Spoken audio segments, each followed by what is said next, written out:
বান্দা খালি রোজা রাখে, ফেরেশতারা কিছু লিখতে পারে না আমল নামায়, কারণ আল্লাহ বলে এটা কিছু লিখিস না, কারণ আসসাউমুলি, এই রোজা রাখছে আমার জন্য, ওয়া আনা আজজি বিহি, এই রোজার সওয়াব, প্রতিদান, অ্যাওয়ার্ড এটা কিয়ামতের দিন আমি আল্লাহ নিজ হাতে দেব, নিজ হাতে দেব। আরেক বর্ণনায় এসেছে ওয়ানা উজজাবি, আমি আল্লাহ নিজেই হয়ে যাব রোজার প্রতিদান। সুবহানাল্লাহ পড়েন। আবার আল্লাহর হাবিব বলেন ইন্না ফিল জান্নাতি সামানিয়াতু আবওয়াব, জান্নাতের দরজা মোট 8টা, ফিহা বাবুন ইউসাম্মা আর-রায়্যান, 8টা দরজার মধ্যে স্পেশাল একটা দরজা আছে, ওই দরজাটার নাম হলো আর-রায়্যান। রায়্যান দরজা, লা ইয়াদখুলুহু ইল্লা সাইমুন, রোজাদাররা ছাড়া কেউ ওই রায়্যান দরজা দিয়ে জান্নাতে ঢুকতে পারবে না। শুধু রোজাদারদের জন্য ওই দরজাটা খোলা থাকবে। দরজাটার নাম আর-রায়্যান। এই লাখো জনতা আওয়াজ করলে এই আওয়াজ হয়, বলেন রোজাদারদের জন্য জান্নাতে স্পেশাল যে লাল গালিচার সংবর্ধনা এন্ড স্পেশাল এন্ট্রি, ওই দরজাটার নাম কি? আর-রায়্যান শব্দটা কেমন লাগে? ভালো লাগে। অনাগত সন্তান যদি কারো আসে, ছেলে সন্তান, নাম রেখে দিয়েন আর-রায়্যান। পারবেন? আমাকে সবাই ধরে রাস্তা ঘাটে, বাসায়, অফিসে, আদালতে, এয়ারপোর্টে ধরলে, হুজুর আমার একটা ছেলে হবে 2 মাস পর, একটা নাম দেন। চাঁপাইনবাবগঞ্জবাসীর জন্য আমি একটা নাম দিয়ে গেলাম। সামনের 2-3 মাসে, 4 মাসে, 6 মাসে যাদের ছেলে সন্তান হতে পারে বলে মনে করেন, যদি পছন্দ হয় নামটা, নাম রেখে দিয়েন রায়্যান। কি নাম? লা ইয়াদখুলুহু ইল্লা সাইমুন, রোজাদাররা ছাড়া কেউ ঢুকতে পারবে না। মান দাখালাহু লাম ইয়াজমা আবাদা, একবার যে এই গেট দিয়ে ঢুকবে, he will never be thirsty again, তার গলা থেকে চিরকালের জন্য আল্লাহ তৃষ্ণা মিটায়া দিবে। আমরা ওই রায়্যান দরজা দিয়ে সেদিন জান্নাতে ঢুকতে চাই কি চাই না? আমার প্রিয় ভাইরা, প্রতি রাতে রমাদানে আল্লাহর ফেরেশতারা আহ্বান জানায়, ইয়া বাগিয়াল খাইরি আকবিল, ইয়া বাগিয়াশ শাররি আকসির, হে কল্যাণের পথের যাত্রী, আকবিল প্রসিড, আরো ইবাদত করো, আগাও আগাও, আরো জান্নাতের নাজ নেয়ামত কামাও। হে অকল্যাণের পথের যাত্রী, আকসির, স্টপ স্টপ, অনেক হয়েছে, আন্না, এ রমাদান এটা পাপের মাস নয়, এটা ইবাদত করে জান্নাত কামানোর মাস। চিল্লায় বলো ঠিক কি না? ওয়ালিল্লাহি উতাকাউ মিনান নার ওয়া যালিকা কুল্লা লাইলা, প্রতি রাতে, রমাদানের প্রতি রাতে আল্লাহ তাআলা এরকম লাখো বনি আদমকে মাফ করে দেওয়ার ঘোষণা দেয়, নাজাতের ঘোষণা দেয়। আমরা আল্লাহর পক্ষ থেকে মাফ, নাজাত চাই কি চাই না? আমরা যদি নাজাত পেয়ে যাই আর কিছু চাই? কথা বলে না। আমাদের নাজাত লাগবে, আওয়াজ করে বলেন তো কি লাগবে? আর কিছু যে চাই না আমি, চাই গো নাজাত, আল্লাহ তোমার কাছে আমার এই মুনাজাত। আর কিছু যে চাই না আমি, চাই গো নাজাত, আল্লাহ তোমার কাছে আমার এই মুনাজাত, আল্লাহ তোমার কাছে আমার এই মুনাজাত। পড়েন আমিন, আর জোরে আমিন। তাহলে রমাদানকে আমরা বুদ্ধিমানের মতো কাজে লাগাতে চাই কি চাই না? হ্যাঁ, বুদ্ধিমানের মতো কাজে লাগাইতে হবে, মুমিনরা স্মার্ট হয়। এই রমাদানুল মুবারকে আমাদের কি করণীয়, কি বর্জনীয়, what to do and what not to do, এই টপিকসের উপর কিছু কথা আপনাদের সামনে উপস্থাপন করব ইনশাআল্লাহ। ওমা তাওফীকি ইল্লা বিল্লাহ। আমার প্রিয় ভাইয়েরা, আমি আমার খুতবার শুরুতে সূরা বাকারার 185 নম্বর আয়াত তেলাওয়াত করেছি, যেখানে আল্লাহ তাআলা কোন মাসে কোরআন আল কারীমকে, মহাবিশ্বের মহাবিশ্বয় কোরআন আল কারীমকে এই পৃথিবীতে নাজিল করেছেন সেটা আমাদেরকে জানিয়েছেন। আল্লাহ তাআলা ইরশাদ করছেন, শাহরু রমাদানাল্লাযী উনজিলা ফীহিল কুরআনু হুদাল লিন্নাস ওয়া বাইয়িনাতিম মিনাল হুদা ওয়াল ফুরকান। আল্লাহ বলেন রমাদান এমন একটা মাস যে মাসে কোরআন নাজিল করা হয়েছে, আর এই কোরআন হচ্ছে বিশ্ব মানবের জন্য পথ নির্দেশিকা। হেদায়েতের সুস্পষ্ট বর্ণনা এবং সত্য মিথ্যা পৃথক করার আসমানি মানদণ্ড রূপে জামিনে আমাদের জন্য কোরআন নাজিল করেছে কে? আওয়াজ করে বলেন তো, আল্লাহর নাজিল করা এই কোরআনে কোনো ভুল আছে? সবাই বলেন নাই। সবাই বললে এতটুকু আওয়াজ হয় আমি বিশ্বাস করি না। গলা ছেড়ে দিয়ে বলেন, আল্লাহর নাজিল করা এই সর্বশেষ আসমানি কিতাব আল কোরআনে কোনো ভুল আছে? সন্দেহ আছে? সংশয় আছে? বিয়ন্ডলেস, বাউন্ডলেস, বটমলেস এমন কিতাব যেটা পড়ে গবেষণা করে এর তথ্য উপাত্ত ইনফরমেশন লেসন নিয়ে শেষ করা যায় না। সুবহানাল্লাহ। আল্লাহ বলেন, এই কোরআনকে আমি রমাদানে নাজিল করেছি, যেটা বিশ্ব মানবের জন্য পথ নির্দেশিকা। এতে আছে হেদায়েতের সুস্পষ্ট বর্ণনা আর সত্য মিথ্যা পার্থক্য করার মানদণ্ড, কোনটা সত্য কোনটা মিথ্যা এটা কোরআন দিয়ে ডিফারেন্সিয়েট করা যায়। কোরআন হচ্ছে ফুরকান, to differentiate between right and wrong. কোনটা সত্য কোনটা মিথ্যা, কোনটা ভুল কোনটা নির্ভুল, এটা কোরআন দিয়ে যাচাই করা যায়। চিল্লায় বলেন ঠিক কিনা? এজন্য এই কোরআন দিয়ে আমাদের জীবন সাজাতে হবে। কোরআন দিয়ে জীবন না সাজালে জীবন আলোকিত হয় না। কোরআন দিয়ে পরিবার না সাজালে পরিবার আলোকিত হয় না। কোরআন দিয়ে সমাজ না সাজালে সমাজটা শান্তিময় হয় না। শুধু দুর্নীতি দমন কমিশন দিয়ে দুর্নীতি বন্ধ করা যায় না। কোরআনের আইন বাস্তবায়ন করা ছাড়া এই সমাজ থেকে দুর্নীতি বন্ধ করা যাবে না। চিল্লায় বলো ঠিক কিনা?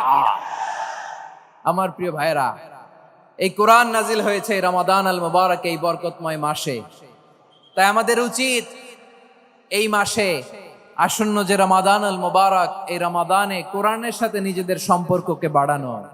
আমার প্রিয় চাঁপাইনবাবগঞ্জের ভাইয়েরা, আমরা কি আসন্ন রমাদানে কোরআনের সাথে আমাদের অ্যাটাচমেন্ট সম্পর্ক বাড়াতে চাই? চান সবাই? আপনি কি জানেন কোরআন নিয়ে কোন ফেরেশতা পৃথিবীতে এসেছিল? জানেন? ফেরেশতার নাম কি বলেন তো? জিবরিল আলাইহিস সালাম। একটু খেয়াল করে শুনেন, কান দুটো খরগোশের কানের মতো খাড়া করে আমার দিকে তাকান। সাইয়েদনা জিবরিল কোরআন নিয়ে এসেছেন, ফলে উনি হয়েছেন শ্রেষ্ঠ ফেরেশতা। বিশ্ব নবীর উপর কোরআন নাজিল হয়েছে, তাই তিনি হয়েছেন শ্রেষ্ঠ নবী। রমাদানে কোরআন নাজিল হয়েছে, তাই রমাদান হয়েছে শ্রেষ্ঠ মাস। কদরের রাতে কোরআন নাজিল হয়েছে, তাই কদর হয়েছে শ্রেষ্ঠ রাত। আমরাও যদি কোরআনের সাথে সম্পর্ক বাড়াই, আমাদের মর্যাদাও এরকম, আমাদেরকেও শ্রেষ্ঠ মানুষ বানায় দিবে কে? এজন্য কোরআনের সাথে সম্পর্ক বাড়াইতে রাজি আছেন তো? যারাই কোরআনের সাথে সম্পর্ক বাড়ায় এদের মর্যাদা বাড়ায় দেয় কে? দেখবেন আমাদের হাফেজে কোরআন, তারা ইন্টারন্যাশনাল কোরআন কম্পিটিশনে যে গোটা বিশ্বকে পেছনে ফেলে প্রথম পুরস্কার নিয়ে আসে। এত ছোট ছোট বাচ্চা, ও সমাজ বোঝে না, রাজনীতি বোঝে না, টাকা পয়সা বোঝে না, কিচ্ছু বোঝে না, কিন্তু গোটা বিশ্বে ওকে সম্মানের চেয়ারে আসীন করেছে কে? এই কোরআনের সাথে লাগলে আল্লাহ তাআলা সম্মান বাড়িয়ে দেয়। আমার প্রিয় ভাইয়েরা, আসুন আমরা শুরুতেই, আলোচনার শুরুতেই শপথ নেই যে আসন্ন রমাদানে আমরা কোরআনের সাথে নিজেদের সম্পর্ককে মজবুত করব ইনশাআল্লাহ। সবাই বলুন ইনশাআল্লাহ। শাবান মাস আসলে, রজব মাস আসলে সাহাবারা কি করতেন? আসুন আমরা দেখি কিভাবে তারা রমাদানকে ওয়েলকাম জানাতেন। রজব শাবান আসলেই ওনারা রমাদান পর্যন্ত পৌঁছার আকুতি, আগ্রহ আর ফরিয়াদ আল্লাহর কাছে জানাতেন আর বলতেন, ইয়া আল্লাহ, রমজান পর্যন্ত আমাদের হায়াত বাড়িয়ে দাও। আল্লাহুম্মা বাল্লিগনা রমাদান। আল্লাহ তুমি রমজান পর্যন্ত আমাদের পৌঁছে দাও। আল্লাহুম্মা বারিক লানা ফি রজব ওয়া শাবান ওয়া বাল্লিগনা রমাদান।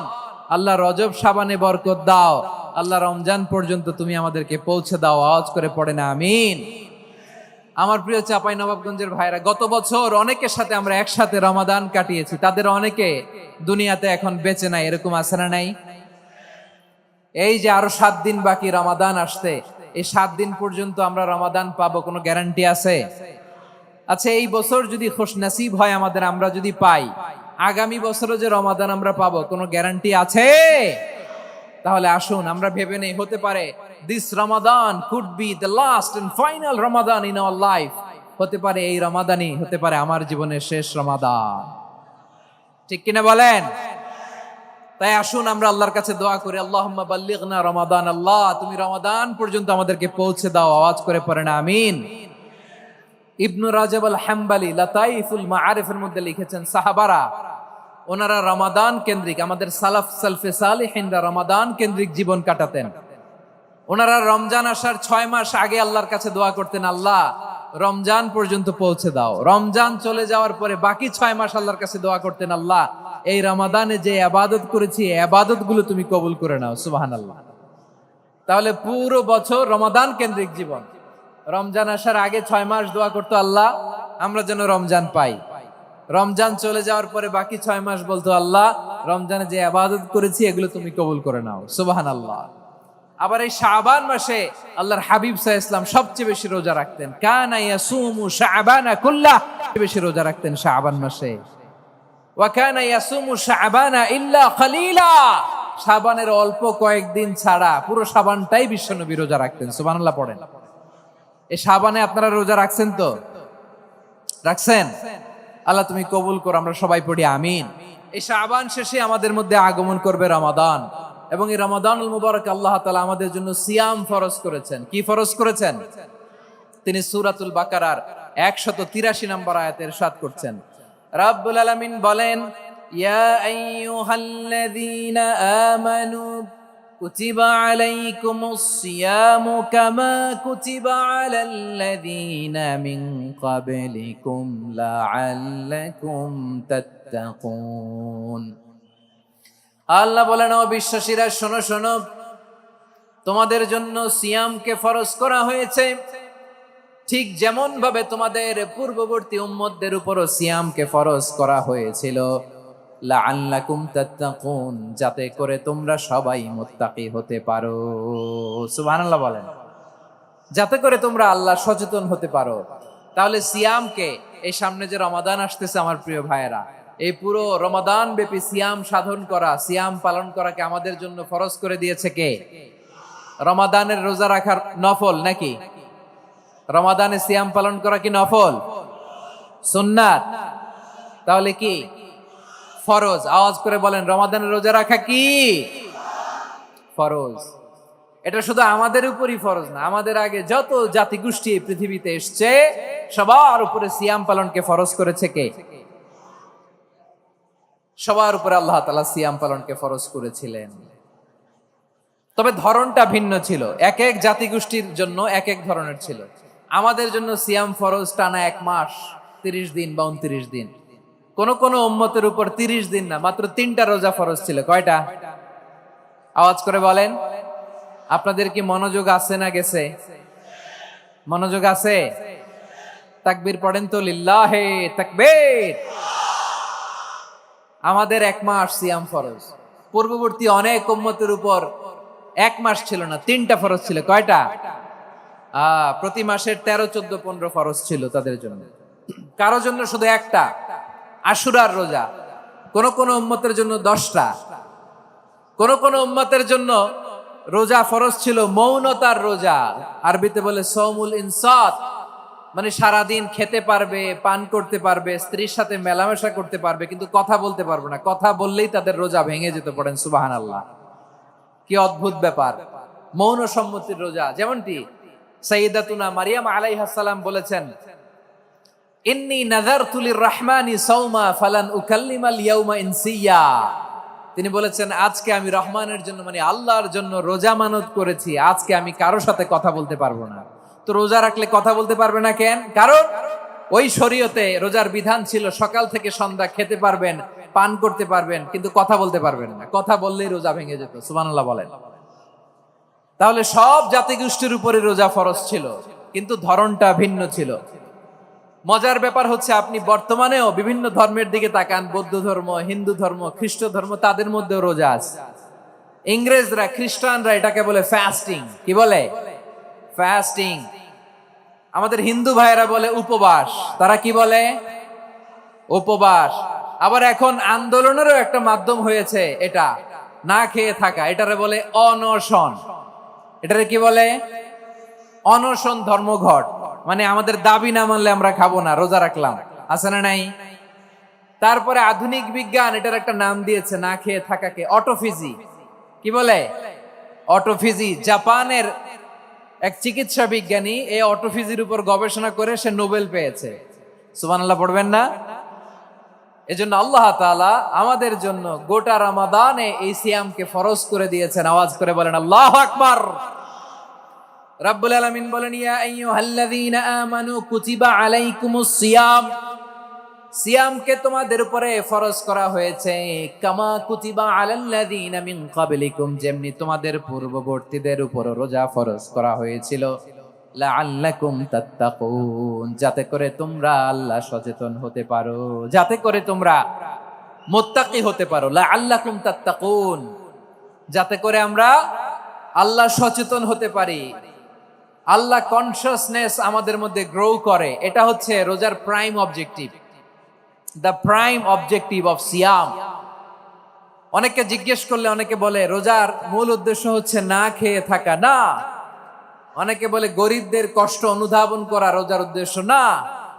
রোজার উদ্দেশ্য কি, সিয়াম পালনের উদ্দেশ্য কি, এটা আল্লাহ তাআলা স্পষ্ট এই আয়াতের পেছনে বলেছেন যে লাআল্লাকুম তাত্তাকুন, যাতে করে তোমরা আল্লাহ সচেতন হতে পারো, আল্লাহ ভীতি তোমাদের মধ্যে গ্রো করে, গড কনসিয়াসনেস, আল্লাহ কনসিয়াসনেস, আল্লাহ সচেতনতা যেন বাড়ে, দ্য সেন্স অফ অ্যাকাউন্টেবিলিটি, আল্লাহর সুপ্রিম কোর্টের কাঠগড়া এই দুনিয়াতে আমি যাই করলাম তার সবকিছু যে পাই টু পাই হিসাব দিতে হবে, এই sense, to enhance the sense that what ever we do Allah is watching me.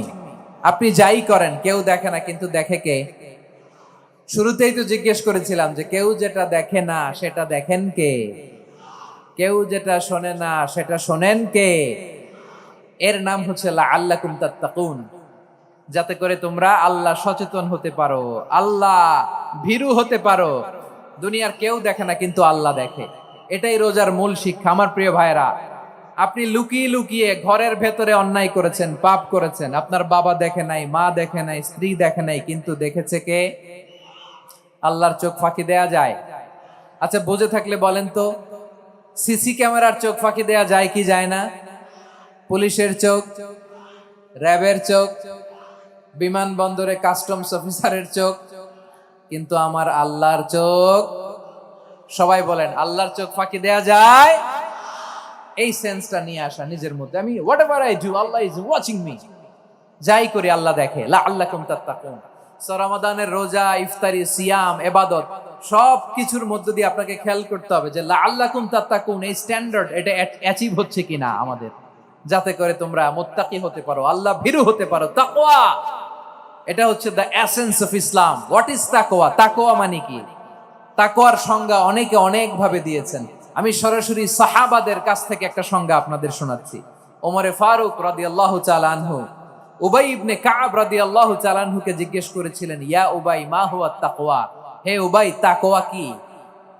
তাকওয়া কাকে বলে? উবাই ইবনে কাব তিনি প্রশ্নের উত্তর না দিয়ে উনিও আবার প্রশ্ন ছুড়লেন। তিনি বললেন, ইয়া আমিরাল মুমিনিন, আমা সালাকতা তরিকান যা শাউক, আপনি কি কাঁটাযুক্ত রাস্তা দিয়ে মরুভূমিতে কখনো হেঁটেছেন? যে রাস্তার চারদিকে ক্যাকটাস, গুলমলতার কাঁটা, হেঁটেছেন? ওমরে ফারুক বললেন, নাম, হেঁটেছি। বালা, হেঁটেছি। কাইফা আমিলতা, কিভাবে হেঁটেছেন?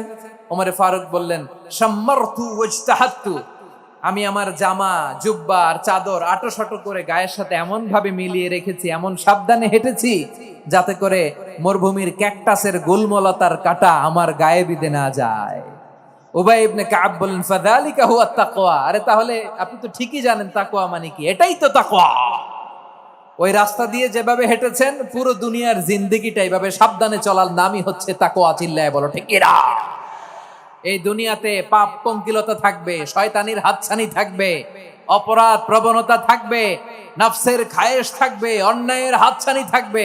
সব কিছুকে দলে মুচড়ে পেছনে ফেলে সাবধান হয়ে এই দুনিয়ার সিরাতুল মুস্তাকিমের পথে চলতে হবে। যেই রাস্তা শুরু হয়েছে দুনিয়াতে, শেষ হয়ে গিয়েছে আল্লাহর জান্নাতের ভেতরে। চিল্লায় বলেন ঠিক কিনা? আমার প্রিয় চাঁপাইনবাবগঞ্জের ভাইয়েরা, এটার নামই তাকওয়া। উবাই ইবনে কাব বললেন, ও আমিরুল মুমিনিন, ওই কাঁটাযুক্ত গুলমলতার রাস্তার মধ্যে ঠিক যেমনি সাবধান হয়ে আপনি হেঁটেছেন এই দুনিয়ার বুকে, ওই সাবধান হয়ে চলার নাম হলো তাকওয়া। সুবহানাল্লাহ। তাহলে তাকওয়া কারে বলে? আমার চাপাই নবাবগঞ্জের কলেজার টুকরা ভাইরা, বুঝতে পারছেন আপনারা? হ্যাঁ, তাকওয়ার শুধু দুইটা নমুনা আপনাদের সামনে পেশ করব, আপনাদের ক্লিয়ার হয়ে যাবে। একটা নমুনা তো দিলাম, আরেকটা নমুনা, সেটাও ওমরে ফারুক রাদিয়াল্লাহু তাআলা আনহুর জীবনী থেকে। উনি ছিলেন ন্যায়পরায়ণ শাসক। রাত্রিবেলা প্রজাদের কি হাল হাকিকত, কি অবস্থা, ঘুরে ঘুরে প্যাট্রোলিং করতেন পুলিশের মতো। তো সারা রাত প্যাট্রোলিং করে সারা রাত তিনি ঘুরেছেন কার কি অবস্থা দেখে। শেষ রাতে তিনি ফিরে আসতেছেন। তিনি থাকতেন, সেই বুখারীতে এসেছে, কানা ইয়াসকুনু ফি আওয়ালিল মদিনা, মদিনার উঁচু এলাকায় থাকতেন। তো ফিরে আসার সময় উনি একটা প্রাচীর বেষ্টিত ঘরের পাশে দুইজন নারীর কথোপকথন শুনতে পেলেন। কয়জন নারী? দেখি আপনাদের মনোযোগ আছে কিনা, বলেন কয়জন নারী? একজন বৃদ্ধা, একজন যুবতী। উনি কান লাগিয়ে শুনতে পাচ্ছেন। বৃদ্ধা মা, ওমরে ফারুক কাউকে দেখতে পাচ্ছেন না, শুনতে পাচ্ছেন। বৃদ্ধা মা তার যুবতী মেয়েকে বলে, এই তাড়াতাড়ি ওটের দুধ দহন করে ওটের দুধের সাথে পানি মিশাও, তাইলে কালকে বাজারে মদিনায় বেশি দামে বিক্রি করা যাবে, লাভ হবে অনেক। বৃদ্ধা মহিলা এটা বললেন। যুবতী মেয়ে উত্তরে বলে, মা আপনি জানেন না আমিরুল মুমিনিন খলিফাতুল মুসলিমিন ওমরে ফারুক দুধে পানি মিশানোকে দণ্ডনীয় অপরাধ বলে ঘোষণা দিয়েছে, জানেন না? এবার বৃদ্ধা মহিলা বলে, আরে পাগলি, এই ভোর রাতে আমিরুল মুমিনিন ওমরে ফারুক আসবে কোত্থেকে? উনি আসবে কোত্থেকে? ওনার পাইক পেয়াদা সিকিউরিটি আসবে কোত্থেকে? কেউ দেখবে না। আরে কেউ দেখবে না, তাড়াতাড়ি দুধের সাথে পানি মেশাও। এই কথা যখন মা বলেছে, যুবতী মেয়েটা চমৎকার একটা উত্তর দিয়েছে। তিনি বলেছিলেন, ইয়া উম্মি, ও আমার মা, লাউলা রাআ উমর লা রাআ রব্বু উমর। ও আমার প্রিয়তমা মা, আপনি ঠিকই বলেছেন, গভীর রাতে ওটের দুধে পানি মিশালে ওমর দেখবে না, কিন্তু মা খেয়াল রাখবেন, ওমর যদি নাও দেখে, ওমরের রব কিন্তু দেখে। চিল্লায় বলেন ঠিক কিনা? দিস ইজ কল্ড তাকওয়া। লাউলা রাআ উমরু লা রাআ রব্বু উমর। ওমর দেখে না, কিন্তু ওমরের রব দেখে। চিল্লায় বলেন ঠিক কিনা? এজন্য রব্বুল আলামিন বলেন, লা তুদরিকুহুল আবসার ওয়া হুয়া ইউদরিকুল আবসার ওয়া হুয়াল লাতীফুল খাবীর। তিনি এমন সত্তা, দুনিয়ার কোন চোখ তাকে দেখে না, কিন্তু দুনিয়ার সবগুলো চোখকে, সব মানুষের অ্যাক্টিভিটিসকে আরশের উপর থেকে সব কিছু মুহূর্তে মুহূর্তে দেখতে পান কে? তাহলে তাকওয়া কারে বলে, বুঝতে পারছেন? দুনিয়াতে সাবধানে চলার নাম তাকওয়া। কেউ দেখে না, কিন্তু আল্লাহ দেখে। এই সেন্স, এই জবাবদিহিতার ভয়, দ্য সেন্স অফ অ্যাকাউন্টেবিলিটি, এই সেন্স নিজের মধ্যে গ্রো করার নাম হচ্ছে তাকওয়া। আর এই সিয়াম পালন করার প্রাইম অবজেক্টিভ অফ সিয়াম হচ্ছে লাআল্লাকুম তাত্তাকুন। আওয়াজ করে বলেন, লাআল্লাকুম তাত্তাকুন। আমার প্রিয় ভাইয়েরা, এই আসন্ন রমাদান, এটা এমন এক বরকতের মাস, যে মাসে আমরা নিজেদের নাফসের উপর নিয়ন্ত্রণ প্রতিষ্ঠা করি। সারা বছর নাফস আমাদেরকে নিয়ন্ত্রণ করে, আর রমাদানে আমরা নাফসকে নিয়ন্ত্রণ করি। কথা বুঝতেছেন? সারা বছর নাফস আমাদেরকে নিয়ন্ত্রণ করে। এই যে এখন আমার খেতে মনে চাইলে যে খেজুর রাখা, আমি খেজুর খেতে পারবো, নাটস আছে, বাদাম খাইতে পারি। খাইতে মন চাইলে পানি, আমার রুহুটা চায়, আমার নাফসটা খেতে চায়, আমি খেতে পারি, পান করতে পারি। বিবাহিতরা দিনের বেলায় স্ত্রীর সাথে মেলামেশা করতে চাইলে করতে পারে, কিন্তু রমাদানে দিনের বেলায় খেতে মনে চায়, কিন্তু আমরা খাই। আমার প্রবৃত্তি খেতে চায়, কিন্তু প্রবৃত্তির কথা আমরা শুনি, কথা কয় না। রমজানে খেতে মন চাইলে আমরা খাই, তৃষ্ণায় গলা ফেটে যায়, গলার ছাতি ফেটে যায়, কিন্তু এক ঢোক পানিকে আমরা গিলি। বিবাহিতরা দিনের বেলা স্ত্রীর সাথে কি মেলামেশায় যায়? না।